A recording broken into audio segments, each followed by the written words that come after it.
Fireflies. A treasure hunter, Rias Ilsmat, is on watch. It's nighttime. You are on second watch.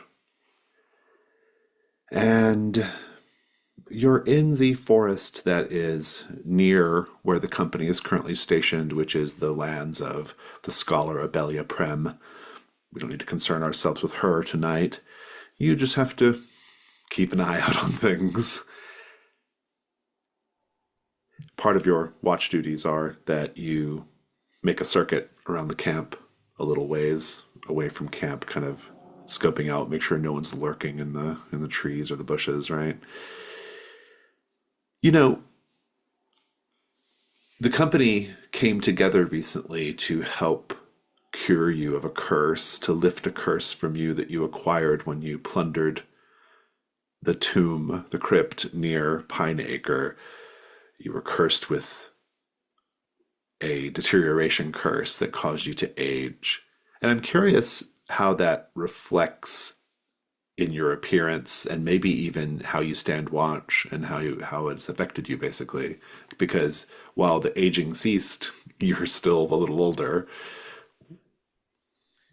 Yeah, I think then those crow's feet probably still remain. His hair is now if not streaked with silver, then just fully silver, a little stringier than before.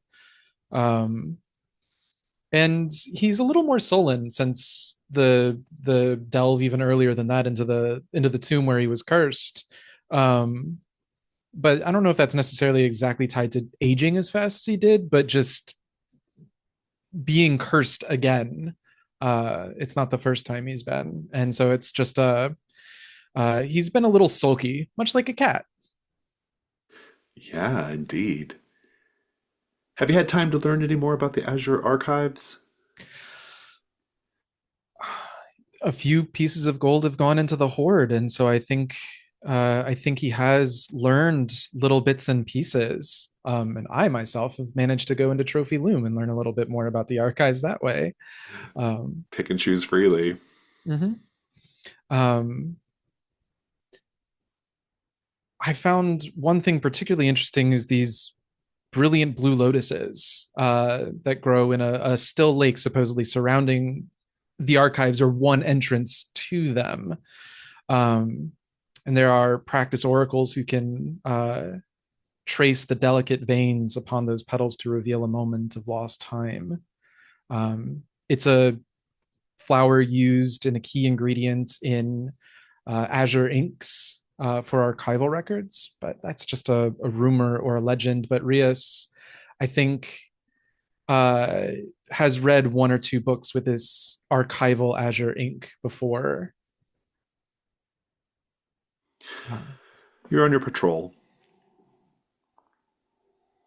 And while on patrol, a little bit deeper into the woods, you notice what appears to be lights. Torchlight, perhaps? Candlelight, maybe? It's hard to tell the distance, such as it is. But you see a number of them kind of bobbing along. What do you do? I'm assuming they're in the direction away from the camp. So, Mm-hmm. yeah, I think it's just to play things safe. We pull out a couple arrows, wedging one between each of the fingers, notch the first one, and just kind of slowly stalk in that direction. Ask your questions. Well, they don't appear to be stars or symbols, so that's not going to help me. But the easy question is, what could be causing the source of this strange light? Are there any sounds that might accompany this as well? Um, Make a hunt roll. yeah. Also, are there clouds or things? Skills. Darkness is the only thing I could even probably try and leverage here. I'll take it Okay. because maybe like you might be familiar enough with like what certain types of light look like in the dark, right? Mhm. So yeah, 6. nice. Take your token. As you press a little closer, you'll see now that these are no will o' the wisps or anything like that. It's a group of people. It's a procession. They are each, and there's about a dozen, maybe a few more. They are each carrying a small lantern, and there's a procession of them moving quietly through the woods. And you'll notice that these people, they appear to be all women, and they appear to be wearing just gauzy scarves, sort of gray and white gauzy scarves that cover their bodies, veils, but very, very sheer. You can kind of see their naked bodies underneath. And they have their lanterns. And importantly, a group of them are carrying another member of their order on a stretcher. What do you do?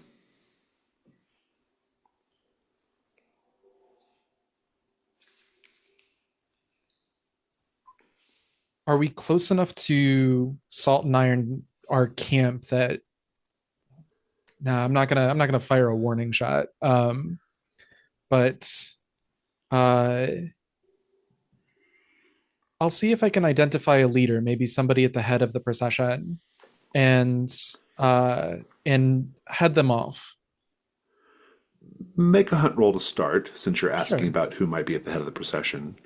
Since I'm asking questions, you mentioned gauzy veils. I don't have any skills necessarily in lore, or certainly not fashion, but I am curious if their nationality or origin, there Hmm. might be any clues as to who these people are, what organization they're with. I'm suspecting sisters of some kind, but Yeah, it's not a bad guess. I mean, I think you're still just at one sure. die currently. Well, it's the worst that can happen. A 6. Someone's smiling down on you. Take a token. There doesn't appear to be a leader as such, though there is certainly someone at the front of the procession. None of them are wearing any particular adornments or have any particular markings that would indicate rank. If they're aware of you, they're not showing it. They seem to be very focused on their. This appears to be a burial rite, perhaps. The person on the stretcher has not moved. And so, what do you do? Um, I'll emerge and just uh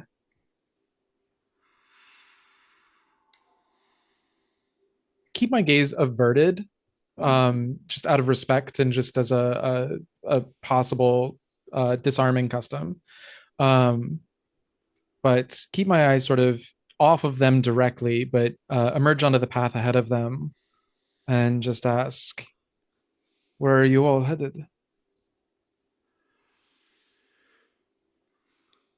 They stop. We are carrying our fallen sister to a pyre we have created deeper in the woods, where we shall burn her and send up songs to our goddess. Who is your goddess? We are servants of the Lady of the Golden Lamp, ever shining, ever blazing. Sister Ara, the torchbearer? No, there's a Ah, their solemnity is briefly broken by a few of them sort of chuckling under their breath a little bit, but then they compose themselves very quickly. Saint Ara the Torchbearer recognizes the Lady of the Golden Lamp as one of the many so called pagan gods that the sisters believe they are shepherding in the world, but we do not directly venerate her. you will forgive my offense. I'm not from these lands. No. You are from Nagane. You have an ear for accents. There's a smile that you can see just under the veil. Yes, accents. That is what gave it away. Or was it something else? At this point, Rias will have like shouldered his bow again and, quivered the arrows. Since you are far away from home, we shall assume that you are learning many new customs and being exposed to many new ideas.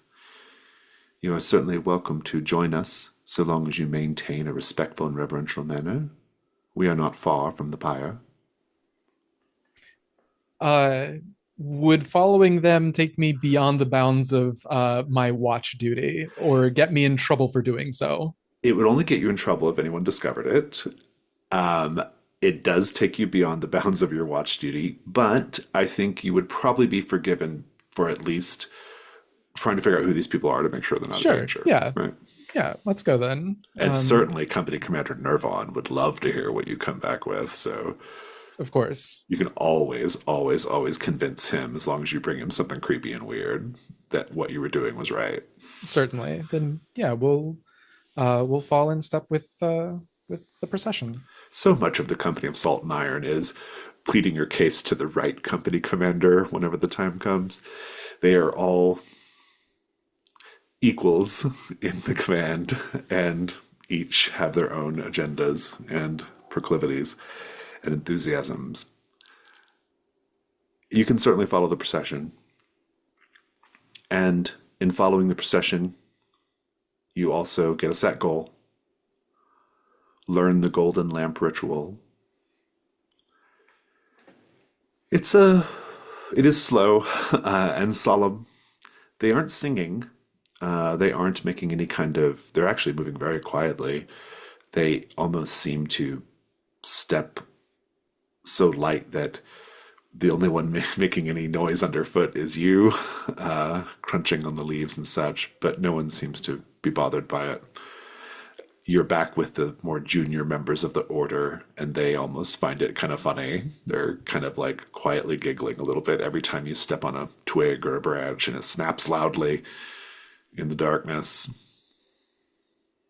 Andreas tries to not let it get to him, but when it becomes obvious and the girls giggle, I think he tries to put it off a little bit with just curious questions about them and their order. Or are you all, is your entire order women? Where do you come from if not from around here? Make the hunt roll. Sure. Um my golly. I almost want to reach in my pouch and find like something that I could offer them from just equipment, but uh, do I want to do a one die hunt roll With 2 hunt tokens. with 2 hunt tokens? And the answer is absolutely not. You can always go to your open slots. That's what I'm looking through is to see if there's anything that might You that I can also might you can just use. make up something too and just fill the slot. Um, you know, uh, Rias has this. It's going to sound crazy, but I think he has what we'll call perfume or Oh, just incense, sure. actually, frankincense and myrrh. Mm. He uses it for his own, meditation and rituals. Um, but he might offer some of it just to be like, um, this is part of my custom, and I honor my dead this own way. Do you mind if I share some with you, and use that just as sort of an in to get them talking? I love it. Make a 2 die hunt roll. Fantastic. Well, it's still a 2.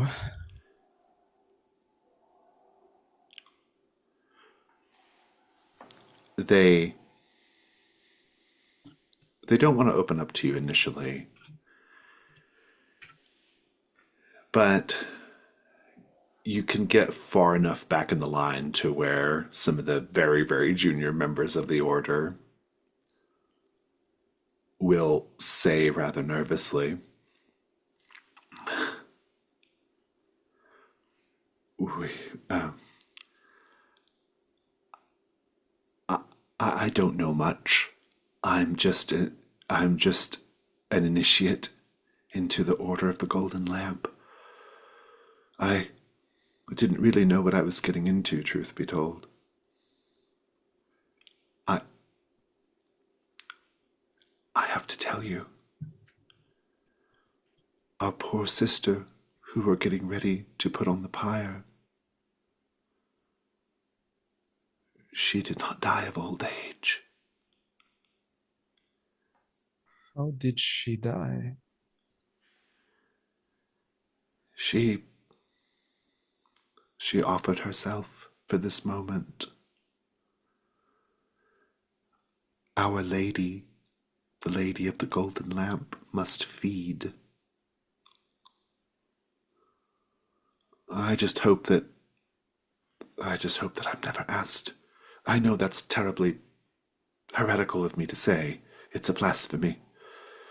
But I don't want to burn on a pyre.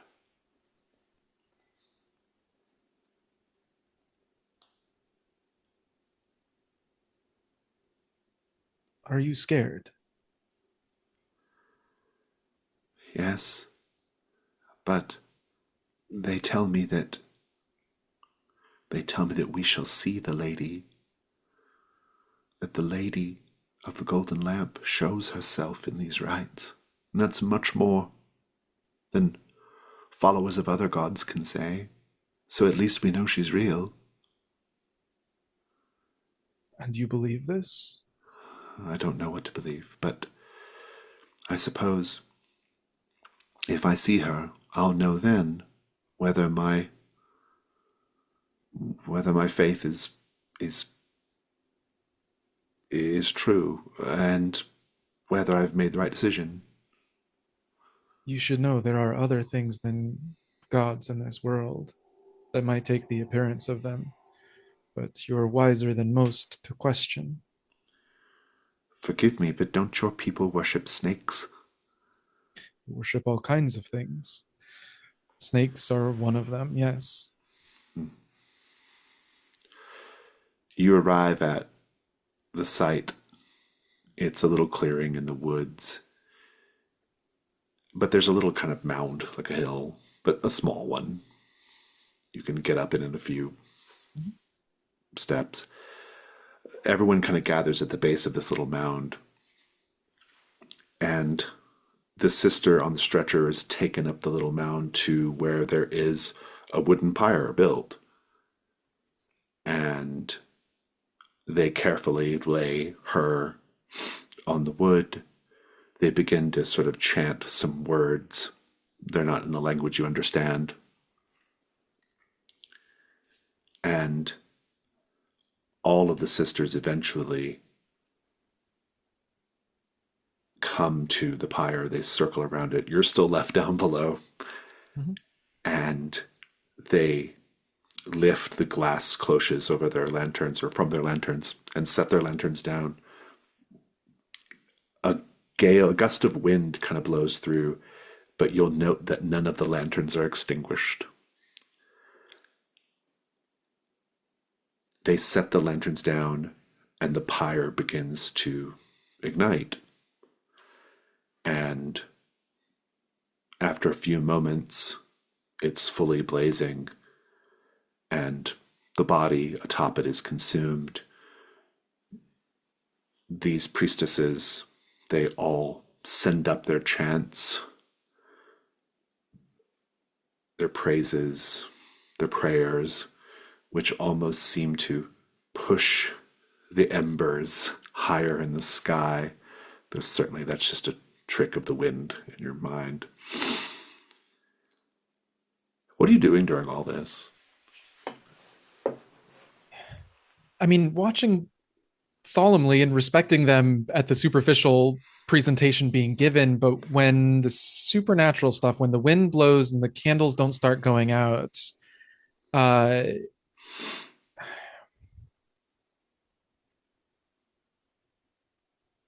I think I think Rias is going to start looking for any kind of supernatural manifestations. You can make a one last hunt roll, I guess. Sure. Um, Gosh, really wishing I had.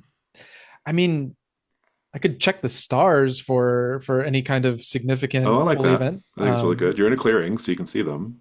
Okay, yeah. Yeah, Rias will look at the stars and see if there's any kind of significance where the constellations are. Hmm. Cool. 6. Take your token. You're asking the right questions at times.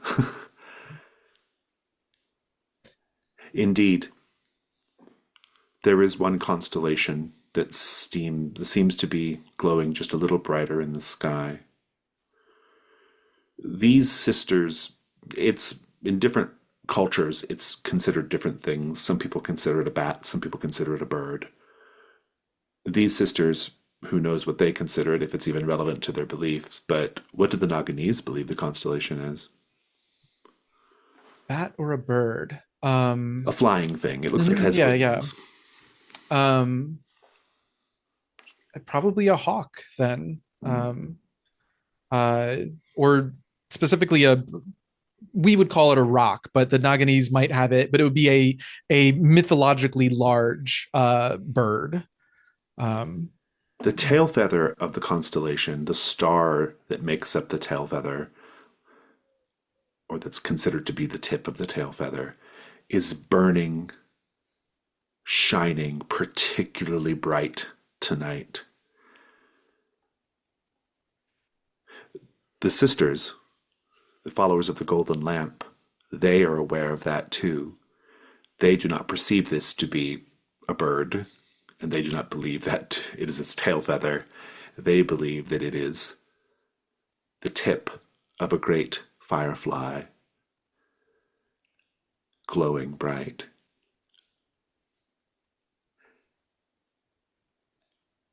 And then, some moments after that, you start to see something. It looked like a shadow in the sky, perhaps a cloud that was particularly low, a dark gray cloud. But you see now that it's not. It is it is a titanic firefly, an insect with a glowing abdomen, glowing golden and bright.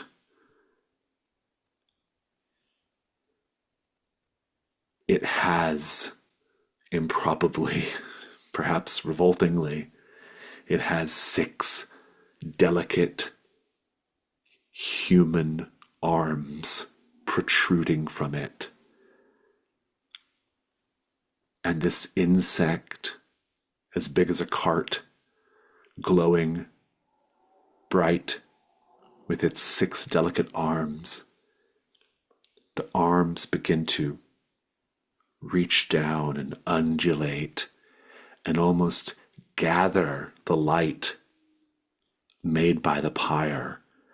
And as they gather the light, the glowing part of the insect glows even brighter, so bright that you can barely stand to look at it.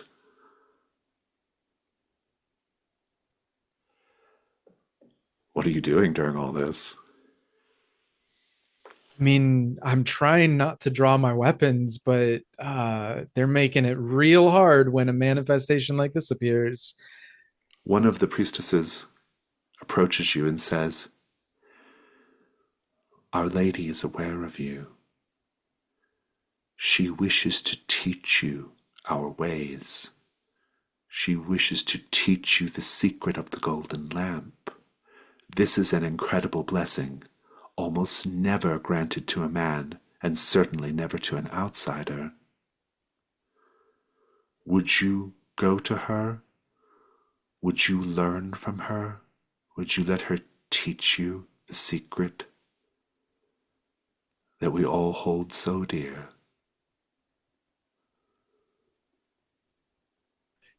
The novice, the junior priestess that I was speaking to earlier, is she nearby? She has cast off her veil and she's crying in joy, her doubts utterly erased.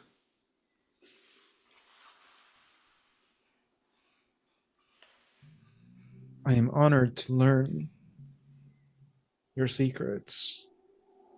Show me. You have but to climb the knoll and present yourself to her, and she will whisper the secrets to you. And here you Really? have some out of character considerations. This is a set goal that can be accomplished with 3 hunt tokens, no trouble. Yeah. Or you can do a risk roll. I will tell you that no matter what else happens, getting a hit or a success on the risk roll, you get a brand new ritual called the Golden Lamp. And it does not cost you anything. There's no burden increase or anything like that. I think I have this ritual beast Mm. take a form halfway between human and animal. Now, I've been using that just for one form and narratively, but I think if I'm going to commune with this thing, I should look a little like it. Mm. And so I think what Rias is going to do is he similarly is going to disrobe of his upper garments. So we see these tattoos that show off his that follow the sort of anatomical lines, but he's going to start tracing over them. And I'd like to actually ritual cast Beast and see if I can commune with this deity on its level. I think that's fantastic. This is going to be the risk roll to learn the ritual. Sure. Lead me through it. It's just me, Sure. but Yeah. What I'm hoping happens is that Rias takes a form similar in appearance to this thing, enough to where if there is a safe form of communication between them, that form will facilitate it. Um, Also, maybe earn the respect of this group of people. Um, what could go wrong here, Jason? I think what could go wrong is you are dealing with an entity that is utterly alien and beyond mortal comprehension, and she consumes you entirely. That's fair. And this is like, there's no ruin in play here. It was just, if you fail, it's just straight up, that's it for Rias Smart. If you wish to continue, please do. Now, if this goes poorly, could I still spend those 3 hunt tokens? No, you gotta spend the tokens now or do the Oh roll. man, I'm looking at these 3 6s that I just got, and I'm like, Wondering how long that can hold up. yeah, right. And I don't have somebody here to do a help.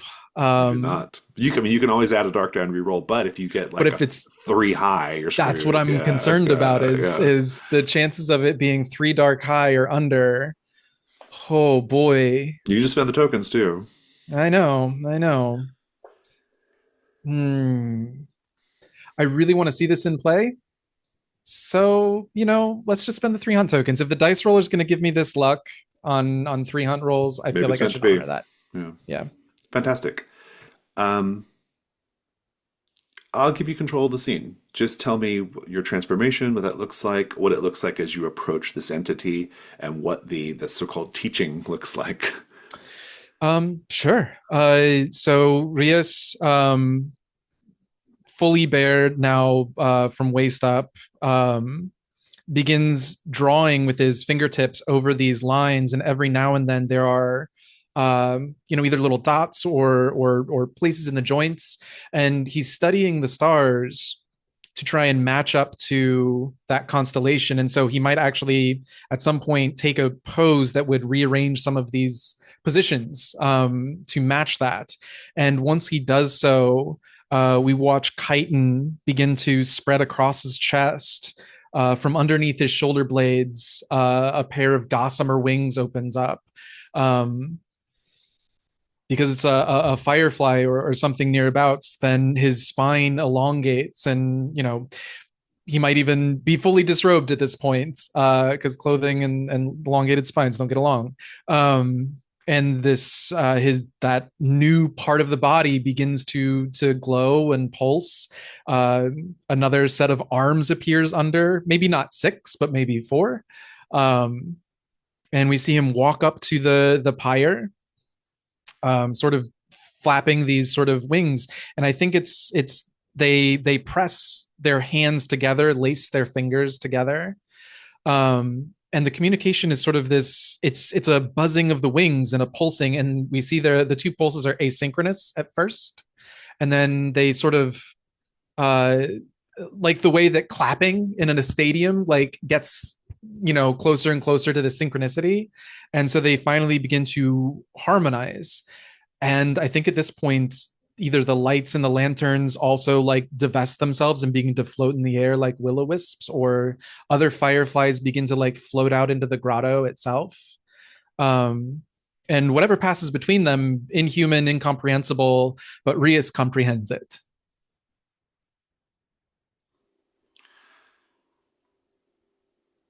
At some point during all that, you passed out and you wake up. It's not dawn yet, but it's pretty close to it. You wake up because your watch replacement is yelling at you, wondering where the hell you were. And that concludes this delve. You have a new ritual. It's called the Golden Lamp. I'll put the text of it here in the chat for you, but I'll Okay. read it aloud as well.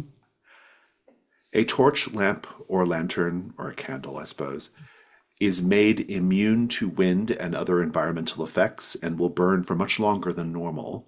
No risk roll is needed for that ritual effect. Awesome. And that's all I've got. I will see you back on Discord. Alrighty. I will see you there.